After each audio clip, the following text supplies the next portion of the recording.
바쁜 아침 이것만은 꼭 알아야 된다. 저희 기자팀에서 엄선해서 아이템을 고릅니다.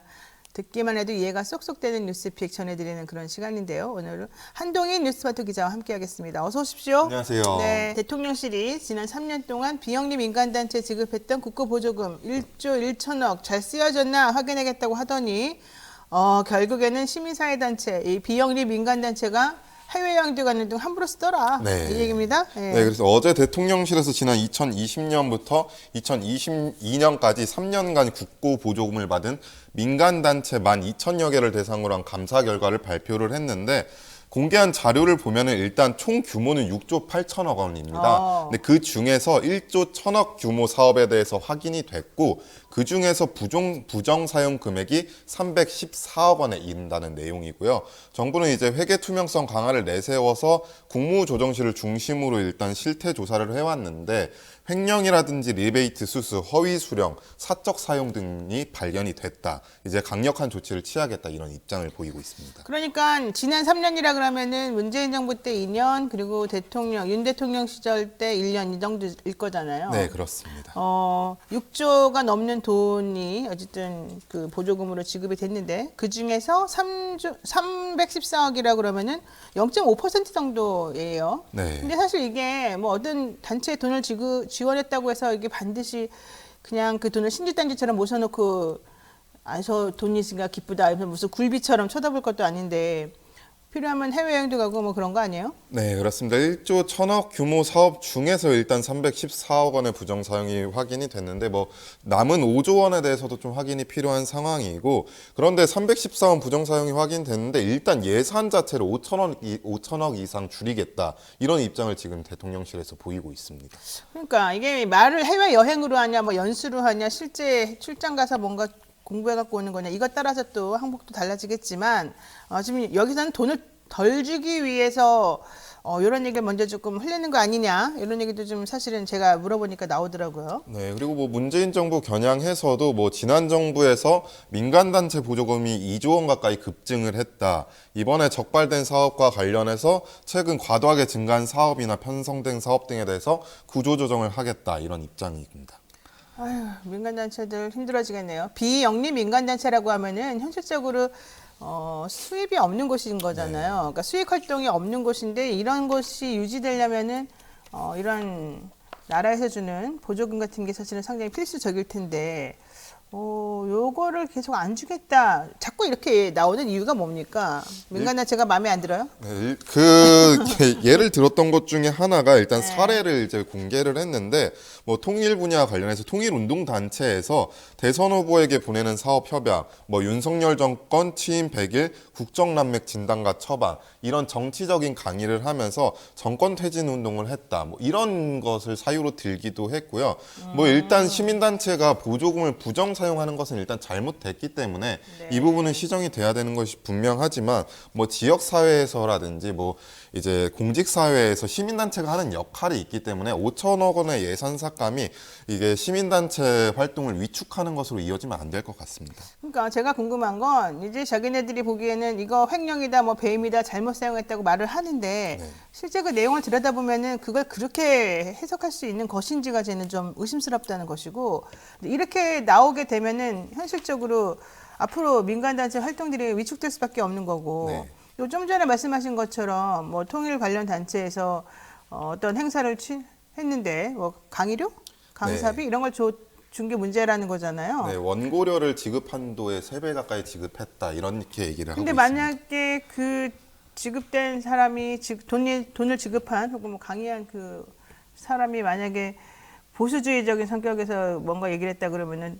또 그렇게는 판단 안 했을 거잖아요. 네, 그래서 뭐 이 단체 회장은 지금 언론에 1,500만 원에 불과했다. 지급한 돈은 1,500만 원에 불과했는데 일단 대통령실에서 발표한 바에 따르면 6,260만 원입니다. 그래서 좀 괴리가 있고 정부가 뭐 진보 성향 단체를 분류해서 꼬투리를 잡고 있다. 이런 주장을 하고 있는 상황입니다. 사실 그 얘기를 안 들으려면 정말 투명하게 잘 해야 되는데 어쨌든 대통령실에서는 300건에 대해서 감사원에 추가 감사를 의뢰하겠다. 86건에 대해서는 형사 고발 또는 수사 의뢰하겠다라고 얘기하고 있습니다. 전 정부에서 민간단체들한테 퍼주기 지원을 해줬다는 게 아마 핵심인 것 같고 그런 기조를 가지고 있는 단체가 현 정권에 대해서 부정적 발언과 비판을 하고 있다는 게 더 아마 화가 나는 지점인 것 같습니다. 근데 그런 걸 가지고 하면 국민의 언론을 막겠다는 뜻밖에 안 돼서 제가 봤을 때 이건 좀 부적절한 것 같은데 어쨌든 확인을 좀 더 해봐야 될 것 같습니다. 자, 두 번째 이슈도 보겠습니다. 네, 이준석 전 국민의힘 대표가 이제 차기 총선에서 탈당 후 무소속 출마 가능성을 언급을 하면서 당내에서 조금 파문이 일고 있습니다. 이준석 전 대표 같은 경우에 지난 2일에 라디오 인터뷰에서 윤핵관들이 공천을 주느니 마느니 정치적으로 장난을 칠 가능성이 있다. 예전에 유승민 전 의원이 끌려다닌 것과는 다르게 능동적으로 대처를 하겠다 이런 입장을 보였고 뭐 예를 들어서 신당 창당이라든지 3당 합류에 대해서는 이제 명확하게 선을 긋다가 무소속 출마에 대해서는 가능성을 열어준 상황입니다. 당은 안 만드는데 본인은 무소속으로라도 나오겠다. 네. 이거 상당히 의미가 있는 말인 것 같은데요. 일단 중요한 거는 대통령실 혹은 윤석열 대통령과 친한 핵심 관계자들이 공천 가지고 지금 장난친다 이 얘기 아니겠습니까? 네, 그렇습니다. 근데 본인은 그렇게 공천하고 장난치는데 끌려다닐 생각이 없다. 유승민하고 난 다르다. 자, 모든 걸 포함해서 능동적으로 판단한다. 신당 창당은 아니다. 왜 신당 창당은 안 하고 무소속은 한다는 겁니까? 뭐 일단 친윤계에서 우려하고 있는 것 중에 하나는 신당 창당의 파급력보다는 무소속으로 출마를 해서 무소속으로 노원병에서 당선이 됐을 경우에 홍준표 시장의 경우처럼 무소속 출마해서 의원직 달성하고 그리고 나서 이제 당권에 도전할 수 있다 이런 우려를 친윤계 쪽에서 보고 있는 것 같습니다. 그러니까 무소속으로 갔다가 나중에 당선이 되면 다시 당으로 복귀하고 네. 그리고 당대표 다시 하려고 그러고 뭐 이제 이런 수순을 또 겪을 수 있겠다 이런 얘기인 것 같은데 네. 이준석이 그렇게 무서울까요? 일단 그렇게 불쾌감을 현재 드러내고 있고 지금 뭐 전직 대표로서 책임감은 없고 당을 흔들 생각밖에 안 한다라는 게 이제 친윤계 쪽의 입장이고 이준석 전 대표는 뭐 관련해서 5인의 최근에 이용호 의원이 얘기한 5인에 관련해서도 이번 주 중으로 공개를 하겠다 명단을 공개하겠다 이렇게 하고 이용호 있습니다. 의원은 한 발 물러섰던데요. 야, 네. 내가 말한 5인에는 그냥 그런 게 아니었다 뭐 이런 얘기를 하는 것 같은데 오히려 이준석 대표가 지금 꺼져가는 5인의 불씨를 살리고 있어요. 네, 그렇습니다. 그래서 5인에 관련해서 지금 명단이 도는 게 뭐 박수영 여의도 연구원장, 이철규 사무총장, 배현진 조직부총장, 박성민 전략기획부총장, 박대출 정책위 의장이 거론이 되고 있는데 이거는 이제 이준석 대표 말로는 이건 공식적인 기구일 뿐이다. 그냥 김기현 대표가 둘러댄 것뿐이다. 이제 실제 5인회가 따로 있다 이런 입장을 보이고 그러니까 있습니다. 일단 5인회가 있다. 네. 5인의 명단을 말해줄 수 없다. 이게 김기현 대표인 것 같고 네. 그다음에 나머지 이용호 의원이라든가 아니면 이준석 대표 입장에서는 니네가 말한 그 5인회는 진짜 5인회가 아니다. 네. 실제는 다르다. 네. 근데 소위 시체말로 뺑기친다 이런 얘기 같아요.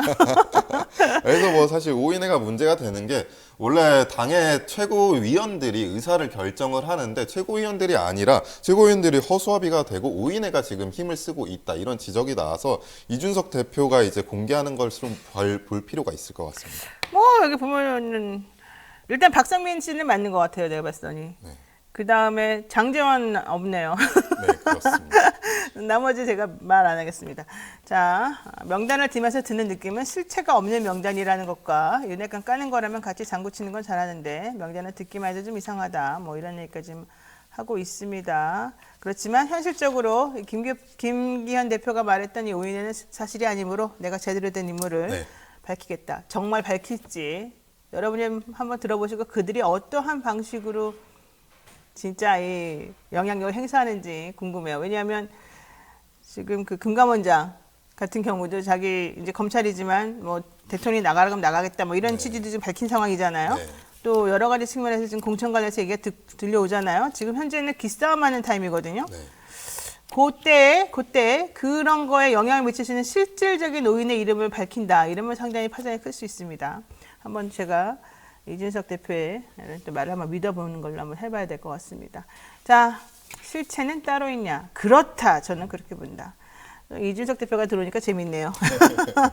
네, 한동희 기자 수고 많으셨습니다. 고맙습니다.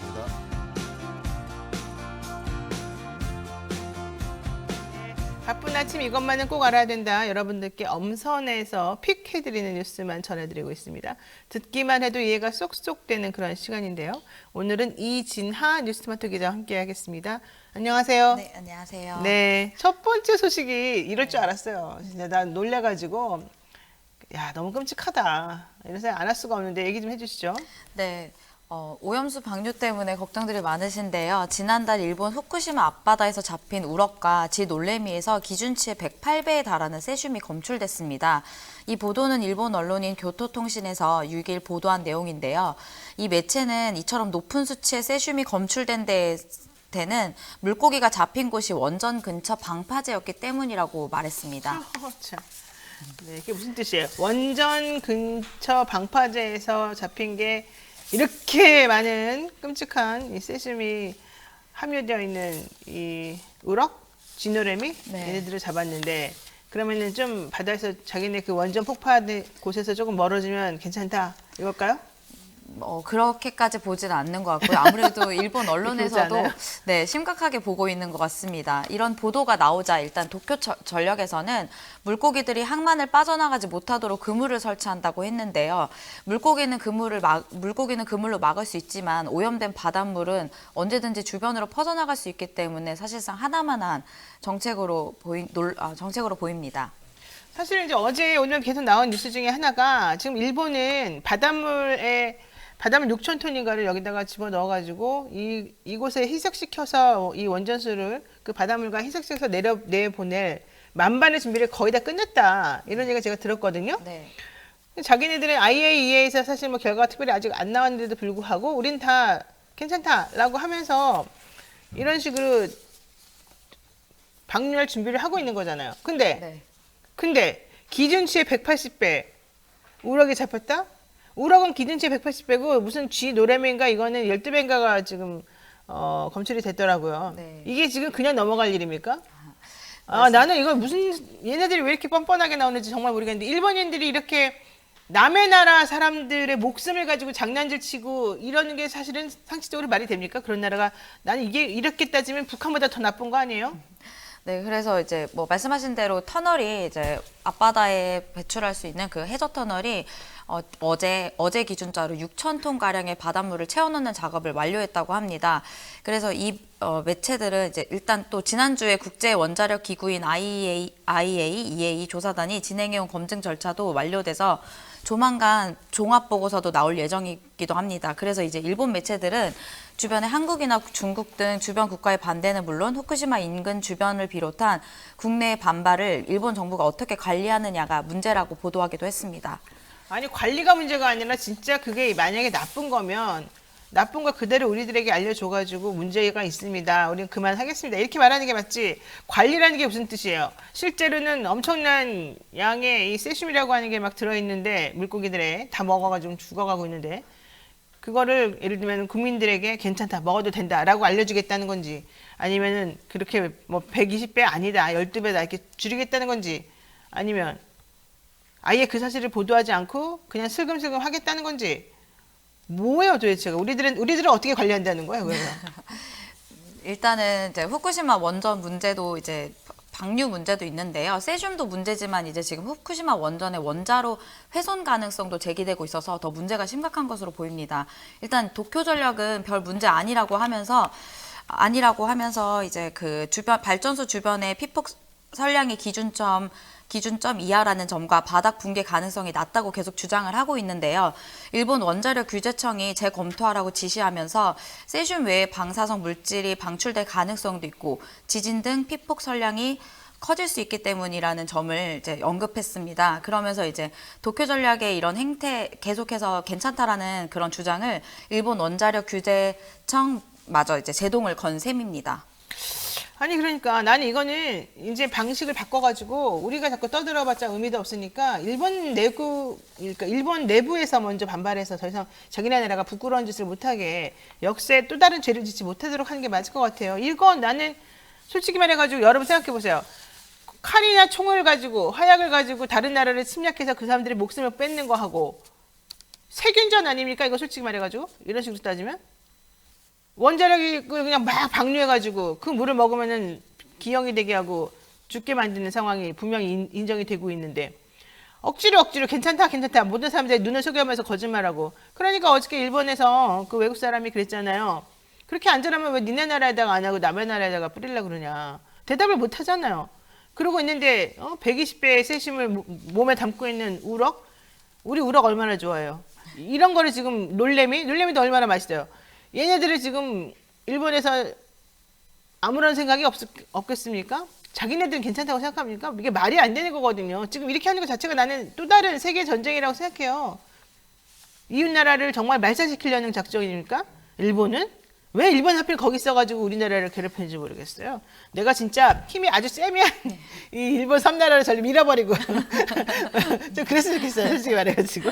자, 어쨌든 같이 사는 세상이고 이러면 이런 식으로 하면 안 될 것 같은데 얘들도 참 좀 약간 염치가 없다 그래야 되나 좀 뻔뻔하다 그래야 되나 보세요. 세슘도 문제지만 후쿠시마 원전의 원자료가 훼손됐을 가능성도 지금 있는 건데 그렇죠? 도쿄전력은 이걸 별 문제가 아니라고 생각하고 네.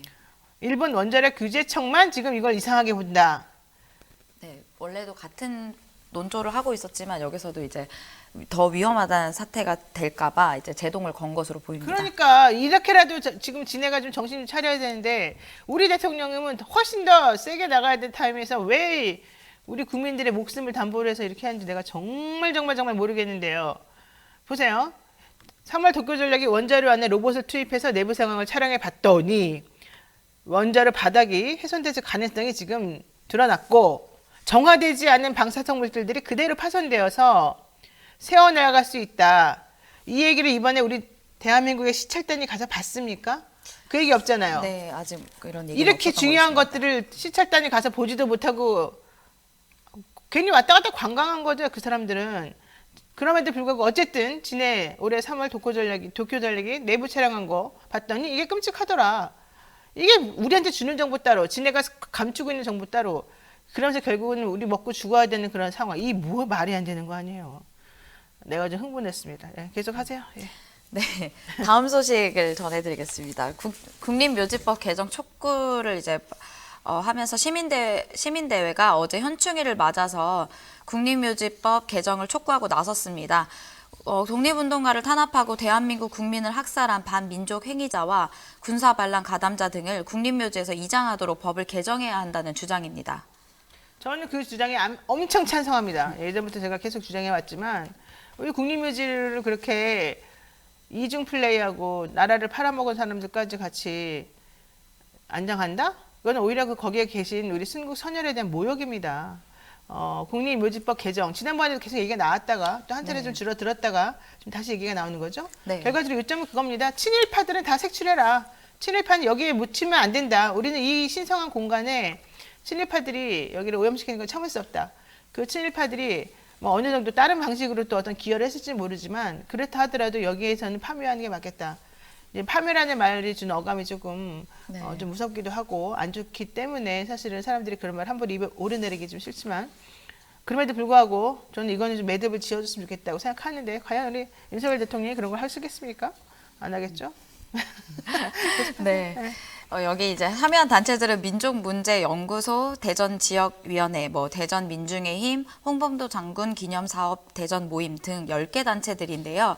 이들에 따르면 현재 대전 현충원에는 친일 반민족 행위자 37명과 5.16, 12.12 군사 반란 가담자 21명, 반헌법 행위자 7명, 제주 4.3 사건 등 민간인 학살 관련자 10명이 안장되어 있다고 합니다. 그래서 이제 시민단체들은 20여 년째 국립묘지법 개정을 촉구해왔음에도 아직까지 법 개정이 되지 않고 있다는 것을 지적했습니다. 또 그러면서 이제 과반 의석을 차지하고 있는 민주당에게도 이제 좀 책임을 이제 묻기도 했습니다. 아니 그러니까 보세요. 독립운동가를 탄압해. 대한민국 국민을 학살해. 반민족적인 행위를 해. 군사반란에 가담을 해. 이런 인간들이 왜 국립묘지에 묻혀 있는 거예요? 당연히 정리를 해야죠. 우리나라는 진짜 너무 쓸데없는데 관대하단 말이에요. 현재 대전 현충원에는 친일 반민족 행위자가 37명이나 지금 안정되어 있고 5.16과 12.12 군사반란 가담자 21명, 반헌법 행위자 7명, 제주 4.3 등 민간인 학살 관련자 10명이 안정되어 있대요. 여러분 이거 좀 상상이나 하셨어요? 친일 반민족 행위자가 37명이래요. 5.16 그리고 1.1 12.12 군사반란 가담자 21명. 이것만 해도 벌써 몇 명이에요? 58명이죠. 반헌법 행위자 7명. 그러면은 뭐야? 65명. 제주 4.3 민간야스 관련자 10명. 75명이나 피해자고 가해자가 섞여 있는 거예요, 말하자면. 그 묘지에. 이게 지금 여기 대전에만 그런 게 아니에요. 사실 저 위에 서울에도 그래요. 이거 해결해야 되는 거 아니에요? 네, 그래서 이들 단체들은 이제 부적격자들의 묘가 이곳에 있다는 사실은 국립묘지에 대한 모독이며 그렇죠. 우리 국민을 욕보이는 것이고 국립묘지의 영예성을 짓밟고 민족 정기를 훼손하는 짓이다. 특히 이곳에 고이 잠들어 계시는 순국선열과 애국지사들을 능멸하는 것이라고 목소리를 또 높였습니다. 또 이날 현충일이라서 이제 윤석열 대통령이 전한 추념사에서도 이런 비슷한 맥락의 내용이 언급됐었는데요. 뭐 국가의 품격은 국가가 누구를 기억하느냐, 어떻게 기억하느냐에 달려 있다고 하면서 이제 국민의 안전을 위해 희생하신 분들을 제대로 기억하고 예우하는 것이 우리 자유민주주의 헌법의 실천의 명령입니다라고 강조했는데 이런 내용들이 이제 윤석열 대통령과 시민단체 주장이 좀 비슷한 맥락이라고 보면서 이제 이제 문제가 좀 해결되기를 좀 바랍니다. 제가 이런 주장을 사실은 방송에서 했다가 온갖 조선일보를 비롯한 온갖 그 작전 세력들로부터 엄청난 공격을 받았죠. 진위와 다른 방식으로. 그것은 분명히 진위와 다른 방식으로 그러니까 얘기가 된 거기 때문에 제가 여러 번 말씀드렸습니다만 말씀드릴 기회도 별로 없었죠. 근데 중요한 건 본질적인 게 무엇인지를 봐야 된다. 우리가 왜 이렇게 하면 안 되는가? 왜 지금 이런 얘기가 왜 나오는지. 그래서 이걸 해결하기 위해서 뭘 해야 되는지. 논의를 좀 빨리 했으면 좋겠다. 이제 한두 명이 뭐 말한다고 되는 게 아니고 그런 거 듣기 싫다고 막 공격하고 사람을 한쪽으로 몰아서 극단화시키고 이거 매우 좋지 않고 힘이 있는 걸 가지고서 그 사람들을 공격해서 자기네들하고 안 맞는 말 하면은 싫어하고 이거 좌표 찍고 이거 매우 부적절하고 옳지 않다. 이 말씀 다시 한번 드리면서 이번에 이 대전 국립묘지 파묘 관련된 법 잘 되기를 바라겠습니다. 오늘 여기까지 하겠습니다. 고맙습니다.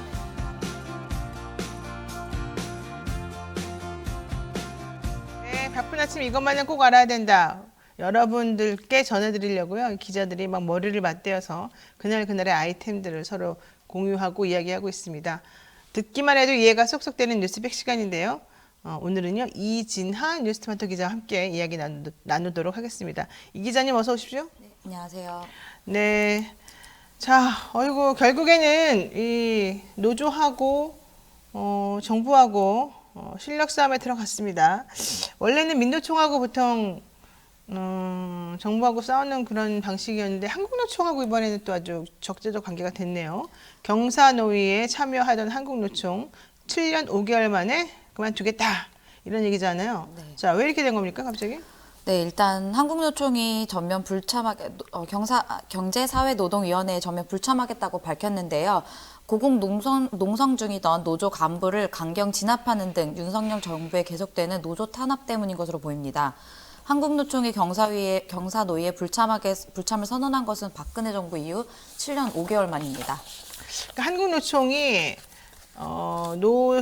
노조, 그다음에 사측, 정부에서 노사정, 이 대화기구, 경제사회노동위원회 여기에는 그래도 전향적으로 잘 참여하고 이랬던 분들이거든요. 근데 7m 그 고공 크레인 안에서 시위를 하다가 경찰의 진압봉에 맞아서 결국은 떨어지고 피를 엄청나게 흘렸던 바로 그 노조원에 대한 노조 탄압에 항의하는 의미로 한국노총은 경사노위에 불참을 선언하겠다 이렇게 좀 얘기를 하고 있어요. 네. 이거는 무슨 의미가 있을까요? 상당히 나는 중요한 의미가 있을 것 같은데. 일단 한국노총에서 경사노위의 참여를 중단한 배경에 대해서 한국노총이 이런 상황을 미흡하게 대처한다면 제2의 제3의 광양 사태로 이어질 것이라고 생각한다면서 목소리를 높였는데요. 이후에 포스코 광양제철소 앞에서 주최 측 조합원 1,500여 명이 한자리에 모이면서 이제 농성을 이어갔습니다. 사실은 그 양회동 씨 분신 사망 이후에 상당히 이 노사 관계도 그렇고 정부하고의 관계도 그렇고 경색되고 힘들어졌던 건 사실인데 이번에 포스코 광양제철소 앞에서의 이 사건으로 인해서 그게 완전히 냉각이 된 상황이지 않습니까? 네. 한국노총 그래도 그 전에는 좀 대화 같은 걸 해보려고 했었던 것 같은데 어쨌든 이게 이제 전면적으로 중단이 됐어요. 김만재 금속노련위원장과 김준영 사무처장에 대한 경찰의 강경 진압 때문이고 김 사무처장은 경찰 곤봉에 맞아 피를 흘리며 농성장 막루에서 끌려 내려왔다. 근데 여기에 대해서 서로 이제 경찰 측하고 노조 측이 얘기가 서로 다릅니다. 네. 경찰 측에서는 노조원이 쇠파이프를 휘두르면서 진입을 못하게 했기 때문에 본인들이 어쩔 수 없이 경찰 진압봉을 이용해서 할 수밖에 없었다. 이런 얘기였던 것 같은데 네. 노조 측에서는 7m 높이에 1m밖에 안 되는 곳에서 많은 사람들이 나를 잡으러 온다 그러니까 무서워서 오지 말라고 한 것뿐이지 그걸로 뭐 어떻게 하겠다는 건 아니었다. 뭐 이제 이렇게 얘기를 하면서 서로 말이 좀 다른 것 같더라고요. 네, 뭐 그때 있었던 뭐 무기로 보인다라는 그런 내용도 사실상 그 근처에 있었던 현수막을 치우는 것으로 사용했었고 실제로 그거를 들거나 하진 않았거든요. 그런데 이제 경찰에서는 좀 과잉 진압이다라고 이제 노조 측에서는 얘기하고 있고 경찰에서는 일단은 노조원이 위협을 가했기 때문에 우리는 스스로를 지키기 위한 것이었다 이렇게 입장을 내놓고 있습니다. 근데 사실 일반 국민이 노조원이긴 한데 네. 7m짜리 고고긴 크레인 올라가서 혼자 1m 사방 1m밖에 안 되는데 혼자 서가지고 얼마나 지치고 힘들었겠습니까? 네. 그 사람 한 명을 잡으려고 그 수많은 경찰들이 와 있었던 거잖아요. 그렇죠. 한 대여섯 명들이 왔던 그럼 걸로 무섭지 않겠어요? 네, 그렇죠. 아무래도 위험이 오지 마라 이런 와중에 당연히 소리도 지를 수 있고 말씀하신 것처럼 그 철제로 된 이 틀에 있는 거 뭐 하나 네. 뜯어가지고 하지 마세요라고 해볼 수도 있는 거겠죠. 네. 근데 그렇다고 해서 경찰이 이렇게 무차별적으로 폭행하고 피를 흘리게끔 만들고 그 이후 조치도 좀 이상하다 그러면 좀 상식적으로 말이 안 되는데 네. 이번에 그거 가지고도 얘기하면 하는 게 아니라 MBC나 SBS나 뭐 이런 보도 방식이 또 문제다라고 얘기를 하더라고요. 조선일보하고 좀 싸우고 있는 게 MBC가. MBC에서는 왜 그러니까 피해자? 그렇죠. 노조원이 철 같은 거 휘두르고 의자 집어 던지고 칼 같은 거 휘둘렀는데 그런 거에 대한 보도는 하나도 없고 마치 경찰이 가해한 것만 큰 것처럼 보도하냐 이게 조선일보가 지금 보도하는 방식이고 남들이 막 뭐라고 하는 방식이니까 MBC가 우리가 언제 그랬냐 잘 살펴봐라. 내가 보도 안 한 거는 의자 집어 던진 거 그거 하나 맨 마지막에 던진 거 그거에 대한 얘기만 없었으면 나머지는 다 했다. 왜 우리 보고 왜곡 보도한다 그러고 조작 보도한다고 하느냐. 이래서 또 서로 싸우고 있지 않습니까? 네, 강경 진압이나 이런 것들에 대해서는 뭐 아무래도 피를 흘리고 있었고 그런 모습이 많은 사람들에게도 공개가 됐기 때문에 네. 좀 문제가 있었던 것으로 보입니다. 그리고 일단 한국노총이 오늘 오전에 이제 중단 의사를 공식 발표할 예정이고요. 네. 탈퇴 논의까지는 이제 아직 정확히 정해진 건 아닌데 탈퇴 논의까지 이어갈 예정입니다. 그러나 이제 한국노총이 대화를 중단하는 것은 이제 이야기를 결정을 했지만 경사노위를 통한 대화만 한정된 것이고 최저임금위원회나 국민연금기금 운용위원회 등 근로자 가입자 대표로 참여하는 정부의 다른 위원회 참여까지 중단하는 것은 아니라고 합니다. 네, 지금 풍우님께서 영상을 봤는데요. 자꾸 칼 들었다고 주장하던데 칼 든 적이 없습니다. 말도 안 되는 그리고 봉을 휘둘렀다고 하던데 사람 쪽을 향한 게 아니라 모독의 크레인 밑 부분만 견제해서 했던 겁니다. 정말 어이가 없네요. 뭐 이런 얘기도 많이 하셨고요. 제임스 림님께서는 아무리 중범죄를 저질렀다 해도 그렇게까지 과하게 검거하진 않았을 것 같은데 너무 심합니다. 뭐 이런 얘기도 하고 있습니다. 제대로 보도 안 했다. 제대로 보도했다. 이거 가지고도 또 싸움이 벌어지고 있는데 중요한 건 경찰이잖아요. 경찰이 한 명은 노조원이고 11명은 경찰이면 노조원이 느끼는 불안감과 경찰이 느끼는 불안감은 같게 취급할 수 없겠죠. 그런 부분에 대해서는 조금 신중하고 인권을 존중하는 쪽으로 했는 게 맞지 않았을까 생각이 듭니다. 자, 어쨌든 앞으로 이렇게 경사노위에서 빠져나가게 되면 어떻게 될까요?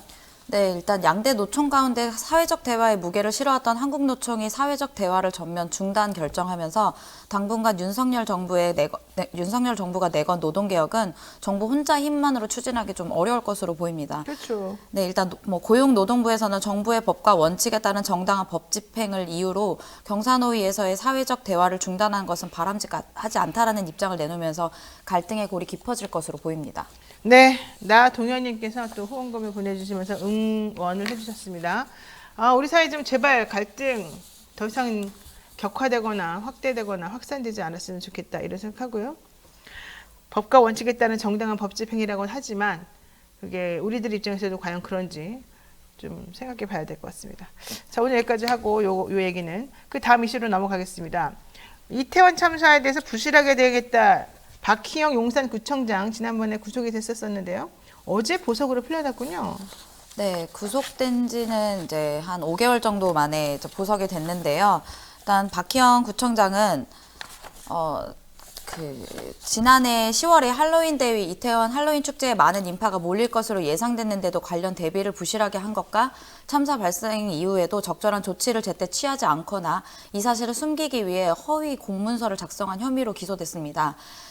일단 아직 1심 재판이 끝나지 않은 상태에다가 참사 희생자 유가족들도 반발이 거세서 당분간 좀 잡음이 계속 될 것으로 보입니다.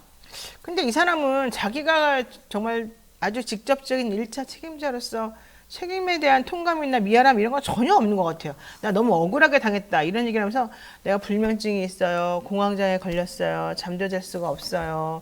나 이러다가 죽을 것 같아. 이렇게 해가지고 사실 보석에 풀려난 거거든요. 네. 이렇게까지 책임감이 없이 그냥 본인이 나가는 것만 생각한 사람이 있었을까? 일단 말씀하신 것처럼 보석 신청 배경으로는 참사 충격으로 불면과 공황장애에 시달리고 있다면서 지난달 보석을 청구했습니다. 법원은 보석 신문 닷새 만에 석방 결정을 내렸고요. 이 외에도 최원준 전 용산구 안전재난과장도 함께 보석으로 석방됐습니다. 자, 어쨌든 보석으로 석방이 됐기 때문에 업무에 복귀한다는 것입니다. 오늘부터 정상 출근을 한다는 건데요. 공황장애에 시달리는 사람이 어떻게 정상 출근할 수 있을지 좀 지켜봐야 되겠죠? 네. 이 밖에도 이태원 참사 관련자인 박성민 전 서울경찰청 정보부장 등 경찰 간부 2명도 나 좀 풀려나게 해주세요. 박희영도 나갔는데 나는 왜 못 나갑니까? 이러면서 지금 신문을 기다리고 있습니다. 이임재 전 용산서장 등도 아예 그냥 이분들은 다음에 구속기간이 만료가 되니까 줄줄이 석방이 될 예정이라는 겁니다. 유족들 지금 매우 화가 나 있습니다. 사죄받고 싶은데 왜 도망쳤냐? 네. 왜 제대로 말 안 하냐? 이런 얘기인 것 같은데 만약에 우리 식구 중에 그런 끔찍한 사고를 당한 가족이 있다 그러면 얼마나 마음이 아프고 뭐 돌이킬 수가 없잖아요. 근데 그런 사태에 책임 있는 사람이 자기는 뻔뻔하게 돌아다니면서 아니라는 듯이 하면 나는 그건 못 견딜 것 같기도 합니다. 자, 어쨌든 여기까지 해야 될 것 같습니다. 이진아 기자 오늘 수고 많으셨습니다. 네, 감사합니다.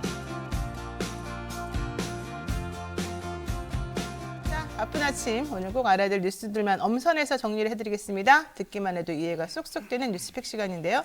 오늘은 한동인 뉴스바토 기자와 함께하겠습니다. 어서 오십시오. 안녕하세요. 네, 이동관 새 방통위원장으로 거론되고 있는 이동관 이게 네. 맞겠죠? 대통령실 대외협력 특보라는데 어쨌든 공식적으로 지명되기 전에 네. 여러 가지로 바쁜 행보를 보이고 있어요. 특히 본인의 아들 학교 폭력 의혹에 대해서 얘기하고 있습니다. 네.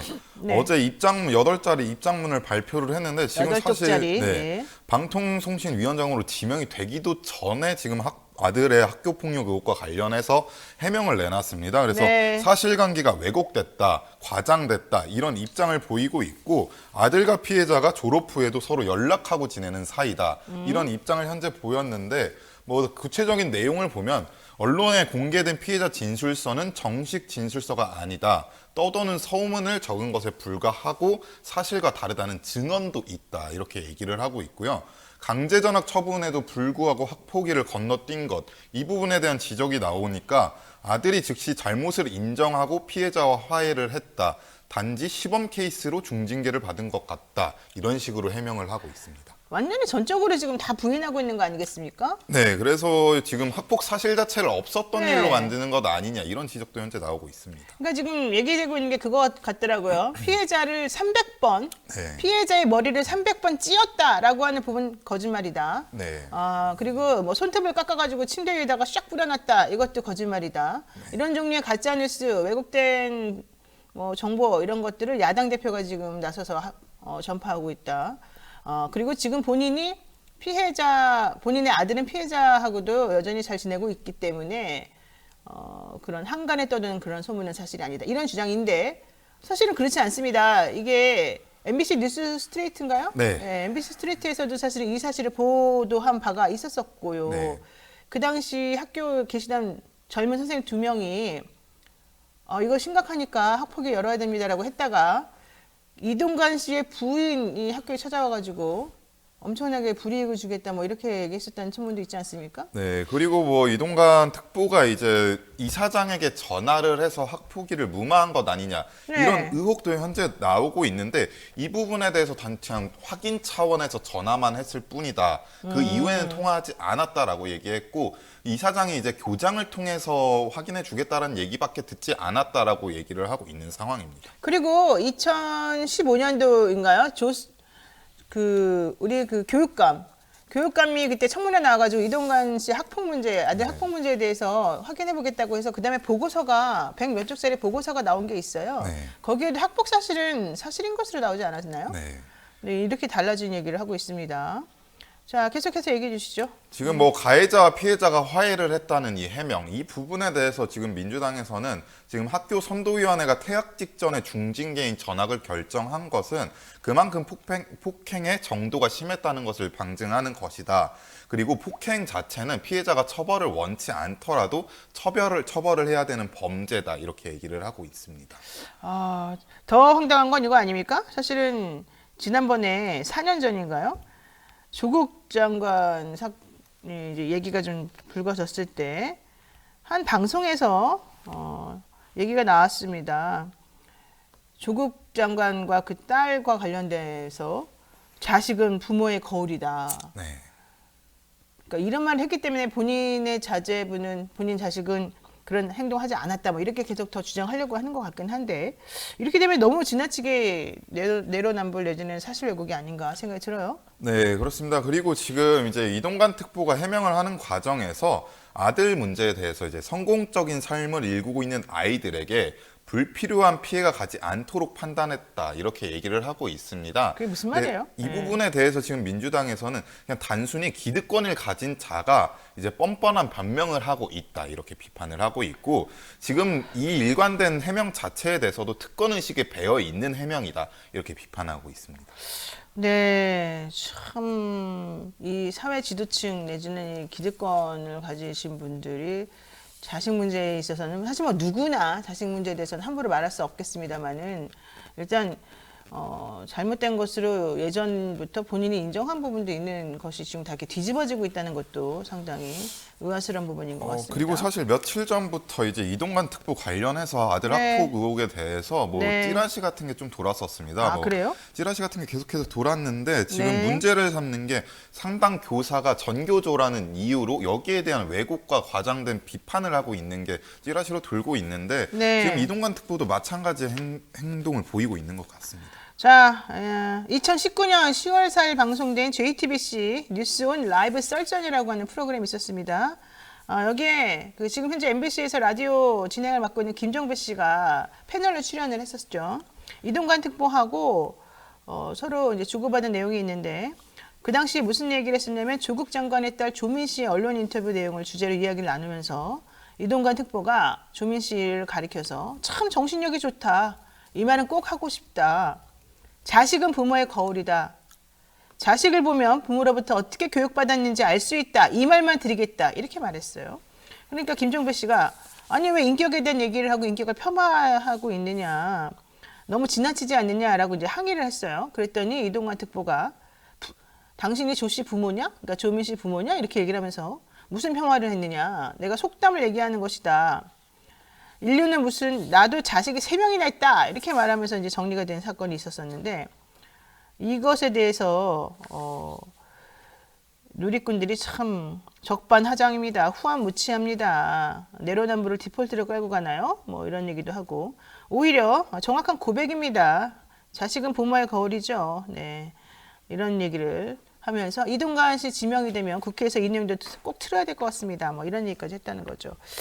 야, 좀 정순신 씨 학폭 사건, 아들의 학폭 사건도 그렇고 이동관 씨 아들의 학폭 사건에 대해서도 그렇고 문제는 학폭 자체도 문제지만 학폭을 대하는 부모들의 태도가 정말 점입가경이다. 이렇게 말 안 할 수가 없네요. 태도도 문제고 뭐 사실 이미 지금 대통령실에서 특보를 하고 있는 상황에서 방송통신위원장이 지명을 한다는 것 그것도 자체도 말이 안 되죠. 사실은. 지금 일단 이것 자체가 일단 뭐 방송 장악이나 이제 언론 탄압에 대한 우려가 나오는 상황이기 때문에 굉장히 부적절한 상황인데 지명도 전에 해명부터 하고 있는 상황이어서 좀 더 지켜봐야 될 것 같습니다. 그러니까 일단은 본인이 됐다고 생각하는 거잖아요. 네, 그런 것 같습니다.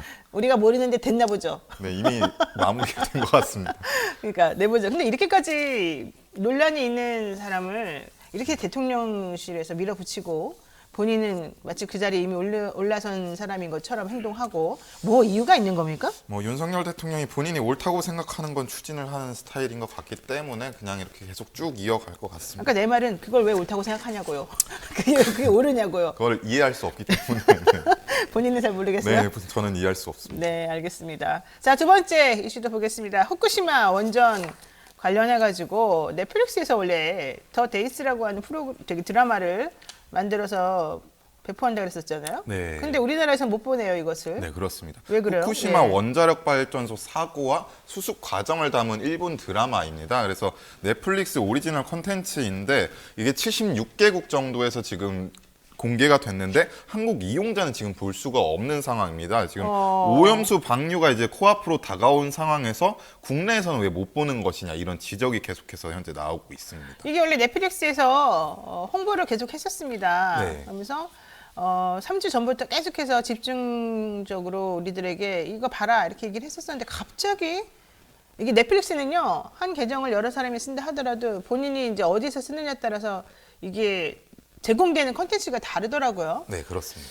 근데 어쨌든 우리나라에서는 이걸 볼 수 없게끔 되어 있다는 얘기인데 왜 그러는 거죠? 이게 사실 유튜브 이제 넷플릭스 유튜브 공식 채널에 이제 한국판 유튜브 채널에 국내 공식 예고편까지 공개가 됐었고 그랬죠. 일부 사람들 얘기를 들어보면 더데이스를 이제 보려고 즐겨찾기까지 설정을 해놨다라고 하는데 지금 갑작스럽게 지금 한국에서는 공개가 불가능하다라는 얘기가 나오고 있고요. 왜 그런지 설명은 지금- 했나요? 지금 일단 사유 자체를 보면은 네. 영상물 연령 등급 심의를 신청하지 않았다. 넷플릭스가 신청하지 않았다라고 얘기가 나오고 있는 상황입니다. 그러니까 원래 우리나라에서 어떤 뭐 드라마든 영화든 이런 걸 틀으려면 영상물 등급 심의위원회에다가 네. 이건 몇 살짜리들이 볼 수 있는 겁니다. 이렇게 신청해서 오케이를 받아야 된다는 얘기잖아요. 근데 네. 지금 이걸 안 해놨다는 거죠. 네, 그렇습니다. 이게 6월 1일부터는 자체 심의를 거쳐서 하는 건데 6월 전에는 이렇게 영상물 등급 심의위원회를 거쳤어야 했습니다. 근데 이 부분이 과도기에 있었기 때문에 내부 조율 등의 문제로 일부 작품의 공개일이 늦춰진 것으로 확인됐다라는 게 지금 넷플릭스의 입장입니다. 자, 그러니까 어쨌든 뭔가 찜찜한데요. 난 아무리 봐도. 네. 그래서 지금 네. 오염수 방류 문제도 있고 지금 넷플릭스 공동 최고 경영자가 조만간 방한을 해서 이제 한덕수 국무총리 등을 만날 예정입니다. 그러니까 이 부분 등을 신경 쓰지 않았냐라는 의혹은 나오고 있는 상황입니다.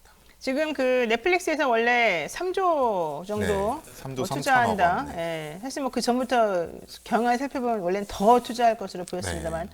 어쨌든 대통령과 그 부인께서 열심히 노력하신 끝에 넷플릭스에서 이렇게 큰 거금을 투자하겠다고 했었던 거잖아요. 근데 네. 이 사람이 지금 한국을 찾아온다는 거죠? 이 네, 서렌더스라고 그렇습니다. 하는 대표? 이 사람이. 근데 네. 대통령하고 만난답니까?